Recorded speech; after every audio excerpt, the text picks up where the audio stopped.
ഇപ്പോൾ ഒരു 2-3 മിനിറ്റായി. ഇനി ഒന്ന് നോക്കാം. നല്ല അടിപൊളി രുചിയിലുള്ള ഹോട്ടൽ സ്റ്റൈലിലെ തേങ്ങ അരച്ച മീൻകറി റെഡിയായി. റെസ്റ്റോറൻറ്റുകളിൽ കിട്ടുന്ന അതേ നിറത്തിലും രുചിയിലും നമുക്ക് വീടുകളിൽ ഈ മീൻകറി ഉണ്ടാക്കിയെടുക്കാം. അതുപോലെ തേങ്ങ അരച്ച് വെച്ച കറി ആയതുകൊണ്ട് എന്തിൻ്റെ കൂടെയും ഇത് നല്ലൊരു കോമ്പിനേഷനാണ്. ഇനി നിങ്ങളും ഇതുപോലെ ഒന്ന് ഉണ്ടാക്കി നോക്കണം. ഇത് എല്ലാത്തിനും, അതായത് അപ്പത്തിനും പുട്ടിനും ഒക്കെ നല്ലൊരു കോമ്പിനേഷനാണ്.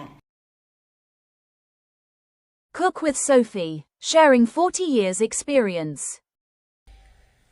ഇതിന് 1/2 കിലോ മീനാണ് എടുത്തിരിക്കുന്നത്. ഇത് വറ്റിയാണ്, ഇതുപോലെ കഷ്ണങ്ങളാക്കി മുറിച്ച് വെച്ചിരിക്കുന്നത്. ക്ലീൻ ചെയ്തതിന് ശേഷമാണ് 1/2 കിലോ.